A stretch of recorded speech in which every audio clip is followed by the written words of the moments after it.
बिस्मिल्लाहिर्रहमानिर्रहीम। अस्सलाम वालेकुम।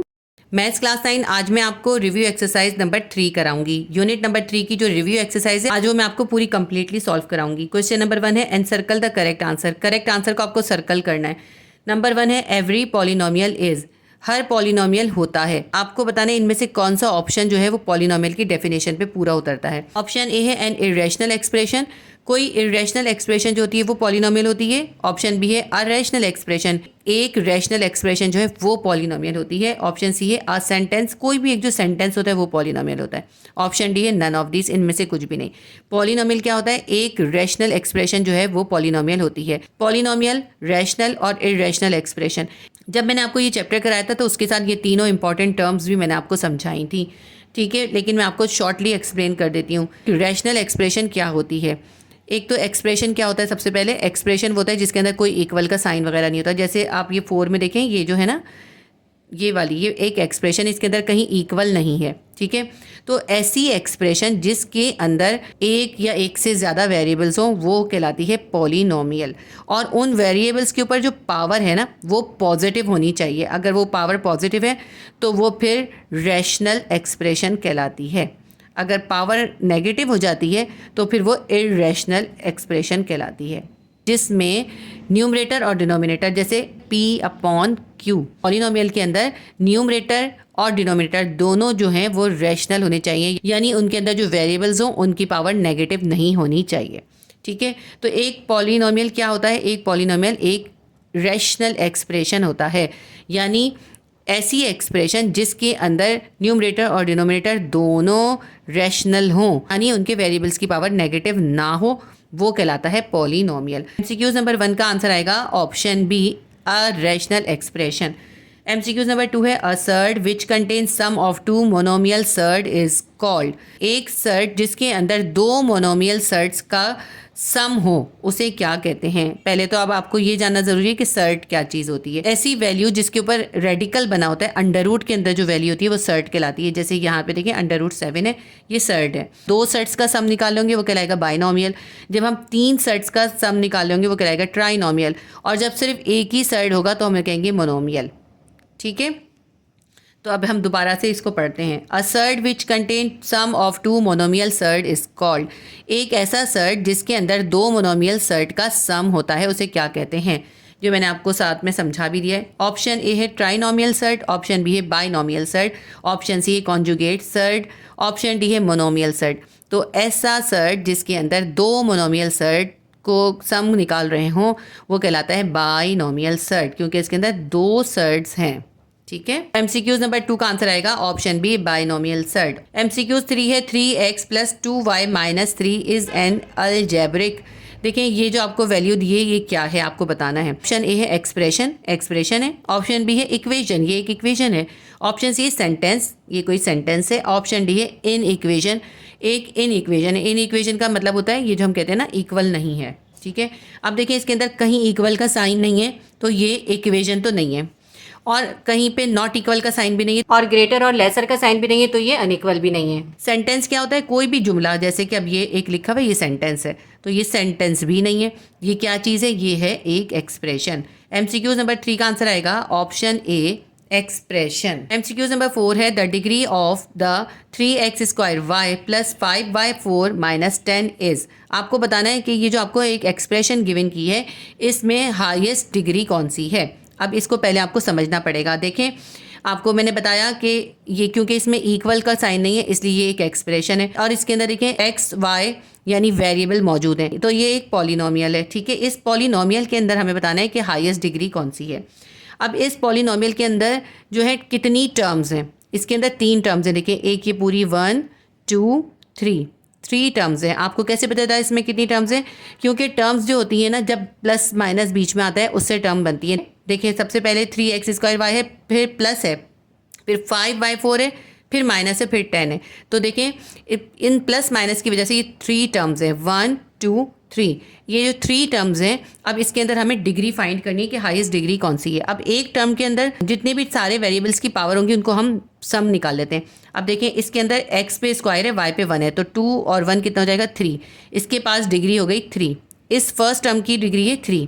दूसरी टर्म को देखते हैं 5y4 है, इसके पास देखें y के ऊपर 4 है और कोई और वेरिएबल नहीं है तो सिर्फ y4 ही है, तो इसके ऊपर डिग्री है 4। यहाँ पे 10 है, 10 के ऊपर कोई डिग्री नहीं है यानी 1 है। अब इन तीनों में से, इन तीनों टर्म्स में से हाईएस्ट डिग्री किसके पास है? हाईएस्ट डिग्री है 4। बस यही हमें इसका आंसर लिखना है। जो हाईएस्ट डिग्री होती है वो ही इस पॉलिनोमियल की डिग्री कहलाती है। ठीक है, तो इसमें हाईएस्ट डिग्री है 4, तो इसका आंसर आएगा ऑप्शन ए 4। इसके ऑप्शन हमारे पास थे 4, 5, 6 और 3। MCQ नंबर 4 का आंसर आएगा ऑप्शन ए 4। मैंने आपको कोशिश की बहुत अच्छे से एक्सप्लेन करने की डिग्री कैसे निकालते हैं। देखिए सेम यही चीज़ नहीं आएगी आपके पास, लेकिन ये एक इम्पॉर्टेंट MCQs है, याद रखिएगा। इस तरह का MCQs आता है, लेकिन आपको ये वैल्यू चेंज करके दे देंगे। ज़रूरी नहीं है कि यही एक्सप्रेशन दे, एक्सप्रेशन चेंज करके भी दे सकते हैं, कोई और एक्सप्रेशन हो तब भी अगर आपको तरीका आता होगा तो आप उसको आसानी से निकाल सकते हैं, और मैंने आपको इसीलिए सिखा दिया है। अब आप कोई भी एक्सप्रेशन हो उसकी बहुत आसानी से डिग्री फाइंड कर सकते हैं। MCQ नंबर 5 है, √7 इज एन एग्जाम्पल ऑफ। मैंने आपको बताया ऐसी वैल्यू जिसके ऊपर अंडर या रेडिकल होता है, ये रेडिकल का साइन है, वो कहलाती है सर्ड। आपको बताना है ये कैसा सर्ड है। अब क्योंकि देखें इसके पास सिर्फ एक ही टर्म है, अभी मैंने टर्म भी समझा दिया आपको, टर्म्स कैसे बनती है। इस तरह अलग, जब प्लस माइनस बीच में आ जाता है 2-3 वैल्यूज़ के दरमियान में, तो टर्म्स बनती हैं। √7 सिर्फ एक ही वैल्यू है। जब कोई सिंगल सर्ड होता है उसे हम कहते हैं मोनोमियल सर्ड। जब 2 सर्ड होंगे आपस में प्लस माइनस हो रहे होंगे 2 सर्ड, तो हम कहेंगे उसको बाइनोमियल सर्ड। अगर 3 होंगे तो हम कहेंगे ट्राइनोमियल सर्ड। तो इसके अंदर हमसे पूछते हैं √7 इज एन एग्जाम्पल ऑफ। √7 किसकी एग्जाम्पल है? ऑप्शन ए है मोनोमियल सर्ड, ऑप्शन बी है ट्राइनोमियल सर्ड, ऑप्शन सी है बाइनोमियल सर्ड, ऑप्शन डी है कॉन्जुगेट सर्ड। तो ये √7 जो है, क्योंकि सिर्फ एक टर्म है इसके अंदर, ये है मोनोमियल सर्ड। MCQ नंबर 5 का आंसर आएगा option a monomial surd. MCQ number 6 है, quotient PX upon QX of 2 polynomial PX and QX where QX is not equals to 0 is called। तो एक ऐसी एक्सप्रेशन जिसमें न्यूमरेटर यानी PX और denominator यानी QX दोनों पॉलिनोमियल हैं, उसके अंदर अगर QX जो है यानी नीचे जो है वो 0 नहीं है, नीचे 0 नहीं है, कोई ना कोई वैल्यू है, ये कैसी एक्सप्रेशन कहलाएगी? जैसा कि आपने इसमें किया था, बिल्कुल सेम यही चीज़ है। तो एक पॉलिनोमियल एक्सप्रेशन जिसमें Q यानी डिनोमिनेटर 0 नहीं होगा वो होती है रैशनल एक्सप्रेशन। तो इसके ऑप्शन हमारे पास हैं, ऑप्शन ए है रैशनल एक्सप्रेशन, ऑप्शन बी है इररेशनल एक्सप्रेशन, ऑप्शन सी है पॉलिनोमियल, ऑप्शन डी है कॉन्जुगेट। तो इस MCQ नंबर 6 का आंसर आएगा ऑप्शन ए रैशनल एक्सप्रेशन। ये एक्सप्रेशन कहलाएगी रैशनल एक्सप्रेशन। MCQ नंबर 7 है, 1/x minus y minus 1/x plus y is equal to. इसको हमें सॉल्व करके देखना होगा, मैं इसको आपको सॉल्व करके दिखाती हूँ। इस MCQs को हम सॉल्व करते हैं। 1/x minus y minus 1/x plus y, ये दोनों वैल्यूज फ्रैक्शन में हमें इन्हें माइनस करना है, तो हम इसका LCM निकालेंगे। LCM के लिए हम क्या करेंगे, x माइनस वाई और x प्लस वाई, इन दोनों वैल्यूज़ को लिख लिया हमने एक साथ। अब हम ये जो इस वैल्यू है इसके नीचे यानी डिनोमिनेटर में x माइनस वाई है, इस x माइनस वाई से इसको हम डिवाइड करेंगे, तो x माइनस वाई से देखें x माइनस वाई कट जाएगा, क्या बचेगा x प्लस वाई। तो जो बचा है वो हम इसके न्यूमरेटर से यानी 1 से मल्टीप्लाई कर देंगे। 1 हमारे पास पहले से है, तो x माइनस वाई से x माइनस वाई कैंसिल हो गया, x प्लस वाई बचा, यहाँ पे x प्लस वाई आ जाएगा। ये माइनस है और ये 1 है, -1 हमने उतार लिया। अब यहाँ पे देखें डिनोमिनेटर के अंदर x प्लस वाई है, तो x प्लस वाई से x प्लस वाई कैंसिल हो जाएगा, क्या बचेगा x माइनस वाई। ये x माइनस वाई यहाँ इसके 1 से मल्टीप्लाई हो जाएगा, ठीक है। -1 किससे मल्टीप्लाई होगा, x माइनस वाई से। जो नीचे होता है ना वो कैंसिल हो जाता है, जो रिमेनिंग होता है वो हम ऊपर न्यूमरेटर से मल्टीप्लाई कर देते हैं। अब इसको सिंप्लीफाई करते हैं, 1 को x से मल्टीप्लाई करेंगे 1x आएगा, प्लस 1 को y से करेंगे 1y आएगा, प्लस माइनस माइनस 1 को x से करेंगे -x आ जाएगा, माइनस माइनस प्लस y को 1 से करेंगे 1y आ जाएगा, divided by x minus y और x प्लस वाई। ये ऐसे ही उतार लिया हमने। अब देखें प्लस x है ये और ये माइनस x है, दोनों कैंसिल हो जाएंगे। प्लस 1y और प्लस 1y कितना हो जाएगा, ये हो जाएगा प्लस 2y, और नीचे क्या है हमारे पास है x माइनस वाई और x प्लस वाई। तो ये हमारा MCQ का आंसर आ जाएगा। MCQ नंबर 7 के पहले ऑप्शन देख लेते हैं हम।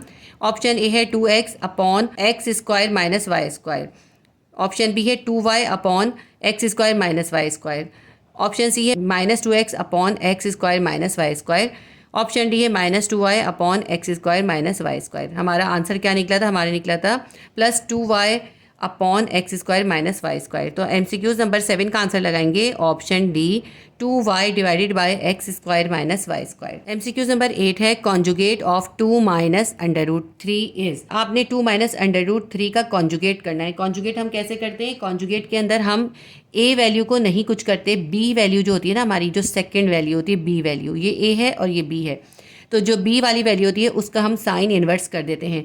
अब देखें ए के साथ जो है +2 है, इसको हमें कुछ नहीं करना। बी हमारे पास क्या है? माइनस अंडर रूट 3 है, इसका साइन इन्वर्स कर देंगे, क्या हो जाएगा? Plus under root 3। हमारा बन जाएगा 2 प्लस अंडर रूट 3। ऑप्शन देख लेते हैं। ऑप्शन ए है 2 plus under root 3, option B है -2 minus under root 3, option C है अंडर रूट 2 + 3, ऑप्शन डी है अंडर रूट 3 - 4। तो इतना सब कुछ भी नहीं करना, हमें सिर्फ इसका साइन इन्वर्स करना है। तो 2 माइनस अंडर रूट 3 का कॉन्जुगेट होगा option A 2 plus under root 3। MCQs number 8 का आंसर आएगा option A 2 plus under root 3।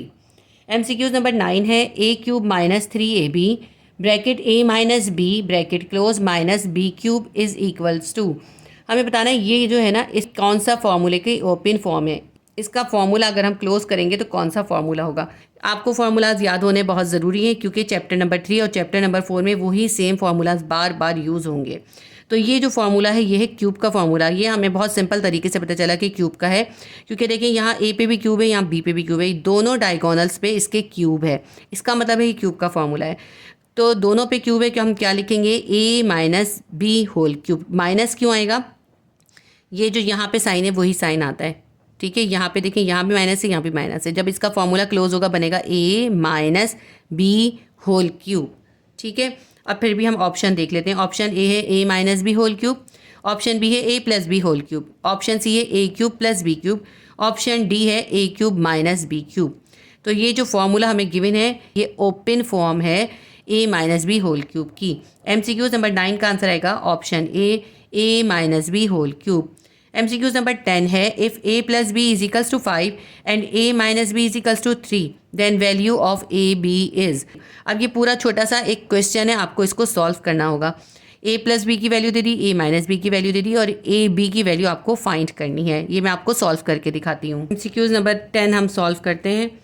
a plus B हमें गिवन है, a प्लस बी है 5, a माइनस बी हमें गिवन है, a माइनस बी है 3 और a b हमें फाइंड करना है। ये पूरा डेटा हो गया। अब इसको हम सॉल्व करते हैं। फॉर्मूला हम कौन सा यूज़ करेंगे? देखिए मैंने आपसे कहा इस चैप्टर के अंदर जब आपने एक्सरसाइज करनी है तो उसके लिए आपको कुछ फार्मूलाज याद करने हैं। ये भी उन्हीं में से एक है, ये आपको याद होना चाहिए। a plus B whole square minus a minus B whole square is equals to 4ab के बराबर होता है। ये फार्मूला होता है। अब आपके पास a प्लस बी भी है, a माइनस बी भी है, इन दोनों की वैल्यू सब्स्टिट्यूट करके आप a b की वैल्यू निकाल सकते हैं। तो पहले हम ऐसे करते हैं, इसके अंदर वैल्यू को सब्स्टिट्यूट कर देते हैं। a प्लस बी की वैल्यू क्या है? 5 है, 5 पे स्क्वायर हो जाएगा, माइनस a माइनस बी की वैल्यू है 3, 3 पे स्क्वायर कर देंगे इज इक्वल्स टू 4ab। 5 का स्क्वायर करेंगे 5 5 = 25 माइनस 3 का स्क्वायर करेंगे 3 3 = 9 इज इक्वल्स टू 4ab। ऐसा करते हैं 4ab को इस साइड पर लिख लेते हैं ताकि हमारा ईजी हो जाए। अब 25 में से आप 9 को माइनस कर दें, क्या आएगा? आपके पास आ जाएगा 16, ठीक है। अब ये ऐसे हो गया 4ab इज इक्वल्स टू 16। हमें ab की वैल्यू फाइंड करनी है। हम ab को यहाँ अकेला छोड़ देंगे, 4 यहाँ पे ab के साथ मल्टीप्लाई हो रहा है, इक्वल के इस तरफ जाएगा, 16 के पास जाके डिवाइड हो जाएगा, 4 यहाँ पे आके डिवाइड हो जाएगा। 4 1 = 4, 4 4 = 16। ab की वैल्यू क्या आ गई आपके पास? 4 आ गई। ये हमारा MCQ सॉल्व हो। तो MCQs नंबर 10 के ऑप्शन देखते हैं। ऑप्शन ए है 4, ऑप्शन बी है 5, ऑप्शन सी है 3, ऑप्शन डी है 6। हमने अभी इसका आंसर निकाला, इसका आंसर हमारा निकलेगा a b की वैल्यू है 4। MCQs नंबर 10 का आंसर आएगा ऑप्शन ए 4। MCQs नंबर 11 है bracket 5 plus under root 15 bracket close bracket 5 minus under root 15 is equals to. ये भी आपको सॉल्व करना है, आपने इन दोनों को आपस में मल्टीप्लाई करना है। MCQs नंबर 11 हम सॉल्व करते हैं। हमारे पास है 5 प्लस अंडर रूट 15, इसको हमें मल्टीप्लाई करना है 5 माइनस अंडर रूट 15 से। बहुत सिंपल सा तरीका है, देखें बिल्कुल सेम वैल्यूज़ हैं, ये a की वैल्यू है और ये b वैल्यू है। देखें इन दोनों का a भी सेम है और b भी सेम है, लेकिन एक के साथ प्लस है, एक के साथ माइनस है। बिल्कुल सिंपल सी बात होती है। जब इस तरह हमारे पास गिवन होते हैं तो हम कौन सा फार्मूला अप्लाई करते हैं? हम फार्मूला अप्लाई करते हैं a whole square minus b whole square is equals to a plus B और a माइनस बी। ये जो a plus B, a minus B, ये आपको गिवन है, आपको इसके इस तरह की कंडीशन में लेकर आना है। ठीक है, इस पर अप्लाई कर देते हैं। देखिए 5 भी 2 टाइम है, तो क्या कर देंगे हम 5 का स्क्वायर कर देंगे, प्लस माइनस माइनस, और b हमारे पास है √15, √15 का भी स्क्वायर कर देंगे। ठीक, ये सिंपल सा हो गया। अब 5 का स्क्वायर क्या हो जाएगा, 5 5 ज़ा 25 माइनस, अब ये √15 के ऊपर भी स्क्वायर है, इसके स्क्वायर से इसका रूट कैंसिल हो जाएगा, यहाँ बच जाएगा सिर्फ 15। ठीक है, 25 में से 15 निकाले, हमारे पास आ गया 10। ये हमारे पास इसका सॉल्यूशन आ गया। इसका आंसर है हमारे पास 10। MCQs नंबर 11 के ऑप्शन देखते हैं हम। ऑप्शन ए है 10, ऑप्शन बी है 15, ऑप्शन सी है 25, ऑप्शन डी है 30। तो MCQs नंबर 11 का अभी हमने आंसर निकाला, हमारा आंसर आया था 10। तो MCQs नंबर 11 का आंसर आएगा ऑप्शन ए 10। MCQs नंबर 12 है a square plus B square plus C square plus 2ab plus 2bc plus 2ca is equals to. ये ओपन फॉर्म दिए फार्मूले की, आपको बताना है कि ये किस फार्मूले की ओपन फॉर्म है, यानी आपने इसका फार्मूला लिखना है। बहुत सिंपल सा आपको नजर आ रहा है, इसके अंदर 3 वेरिएबल हैं a b c, यानी a प्लस बी प्लस सी। ठीक है, तीनों के ऊपर स्क्वायर है, तो इनका असल में क्लोज फार्मूला क्या होगा, a प्लस बी प्लस सी का होल स्क्वायर। बहुत आसान सा तरीका होता है इसका। ठीक है, वैसे तो आपको ये फार्मूला भी याद होना चाहिए, ये आपका स्क्वायर का फार्मूला है। ऐसा स्क्वायर का फार्मूला है जिसमें आपके पास a b c 3 वेरिएबल हो, उनके ऊपर जब स्क्वायर होता है तो फिर ये फार्मूला ओपन होता है। तो इसके ऑप्शन देखते हैं। ऑप्शन ए है a plus B minus C whole square, option B है a plus B plus C whole square, option C है a minus B plus C whole square, option D है a plus B plus C whole cube. देखिए cube का तो ये है नहीं, cube तो आपको मैंने बताया कैसे पहचानते हैं कि आपके इन दोनों लास्ट वाली वैल्यूज़ पे, दोनों डायगोनल्स पे क्यूब होता है। अब इसके ऊपर 3 हमारे पास वेरिएबल है, तीनों पे स्क्वायर है और तीनों के साथ देखिए प्लस का साइन है, तो इसका फॉर्मूला कौन सा होगा, a plus B plus C whole square. MCQs number 12 का आंसर आएगा option B a plus B plus C whole square. Question number 1 के 12 MCQs से हमारे कंप्लीट हो गए। इसके बाद हम करेंगे question number 2, fill in the blanks. Number 1 है degree of any polynomial is. किसी भी पॉलिनोमियल के ऊपर जो डिग्री होती है वो क्या होती है उसकी, वो उसकी हाईएस्ट पावर होती है या हाईएस्ट एक्सपोनेंट होता है। क्या होता है वो, उसका हाईएस्ट पावर है। अभी मैंने आपको MCQs के अंदर भी समझाया है, हाईएस्ट पावर और एक्सपोनेंट होती है। ब्लैंक नंबर 2 है conjugate of surd 2 minus √3 is. ये आपको एक सर्ट गिवन करा है। सर्ट क्यों है, सर्ट इसलिए है क्योंकि इसके अंदर एक वैल्यू के ऊपर अंडर है, इसलिए ये सर्ट है। इस सर्ट का आपने कॉन्जुगेट करना है। कॉन्जुगेट का करने का तरीका बिल्कुल सेम होगा। ये a वैल्यू है, ये b वैल्यू है। a को हम ऐसे ही रहने देते हैं, इसको बिल्कुल कुछ भी नहीं करते। जो b वैल्यू होता है उसका साइन इन्वर्स कर देते हैं, तो 2 ऐसे ही रहेगा और माइनस √3 बन जाएगा प्लस √3। कितना सिंपल सा तरीका है, देखिए। नंबर 3 करते हैं डिग्री ऑफ पॉलिनोमियल इज। आपको ये एक एक्सप्रेशन दी है, इसमें आपको हाईएस्ट डिग्री बतानी है। आपको बताया ना डिग्री ऑफ पॉलिनोमियल क्या होती है, हाईएस्ट पावर होती है। इनमें से किसकी हाईएस्ट पावर है, एक तो पहले देखिए कितनी टर्म है, यहाँ पे देखिए प्लस है माइनस है, प्लस है माइनस है, तो टर्म्स गिनते हैं 1 2 3 4 5 टर्म्स हैं। इन 5 टर्म्स के अंदर हमें देखना है कि कौन सी टर्म के पास सबसे ज़्यादा डिग्री है। ये जो पहली टर्म है इसके अंदर x की पावर 3 है, दूसरी टर्म में x की पावर 2 है, तीसरी टर्म में x की पावर 4 है, चौथी टर्म में x की पावर 1 है, कुछ भी नहीं है यानी 1 है, और ये जो पांचवी टर्म है इसके अंदर कुछ भी पावर नहीं है यानी 1 है। अब इसके अंदर देखिए हाईएस्ट पावर कौन सी है, 4 है, तो इसका आंसर आएगा डिग्री ऑफ पॉलिनोमियल इज 4। जो हाईएस्ट एक्सपोनेंट या हाईएस्ट पावर होगी इस पॉलिनोमियल की, वो उसकी डिग्री कहलाती है। ब्लैंक नंबर 4 है √x divided by 3x plus 5 is an expression. आपको ये एक एक्सप्रेशन दी है, आपको बताना है ये रैशनल है या इररेशनल है। बहुत ही आसान तरीका है। देखिए मैंने आपको बताया अगर ये रैशनल होगी तो इसकी पावर जो होगी, इसके वेरिएबल यानी x y z की पावर जो होगी वो प्लस में होगी। तो ऐसी एक्सप्रेशन जिसमें वेरिएबल की पावर प्लस में होती है वो होते हैं रैशनल एक्सप्रेशन। अब देखें इसके अंदर पावर को देखें, x के ऊपर है अंडर या रेडिकल, इसका रेडिकल ख़त्म करेंगे, क्या कर देंगे, x की पावर हो जाएगी 1/2 और नीचे क्या है 3x प्लस 5 है। अब देखें इसके न्यूमरेटर में तो x की पावर 1/2 है, लेकिन डिनोमिनेटर के अंदर भी x है और जब ये ऊपर जाएगा तो ये माइनस हो जाएगी, तो x की पावर माइनस हो जाएगी, इसलिए ये एक्सप्रेशन जो है इररेशनल एक्सप्रेशन है। ये रैशनल एक्सप्रेशन नहीं है, इररेशनल एक्सप्रेशन। रैशनल एक्सप्रेशन के अंदर x की पावर या x y z जो भी वेरिएबल हो उनकी पावर नेगेटिव में नहीं होती, पॉजिटिव होती है हमेशा। यानी ये x अगर नीचे है तो ये इसकी पावर नेगेटिव हो गई। अगर ये ऊपर होता है तो इसकी पावर पॉजिटिव होती है। जब कोई वेरिएबल डिवाइड हो रहा होता है, डिवाइड में यानी नीचे डिनोमिनेटर में आ रहा होता है, तो उसकी पावर जो है वो माइनस होती है। तो ब्लैंक नंबर 4 का आंसर आएगा इर्रेशनल एक्सप्रेशन। ये जो एक्सप्रेशन है ये इर्रेशनल एक्सप्रेशन है। ये भी एक इंपॉर्टेंट ब्लैंक है, इस तरह की ब्लैंक भी आती है। ब्लैंक नंबर 5 है bracket x minus Y bracket close bracket x plus Y bracket close bracket X square plus Y square bracket close is equals to.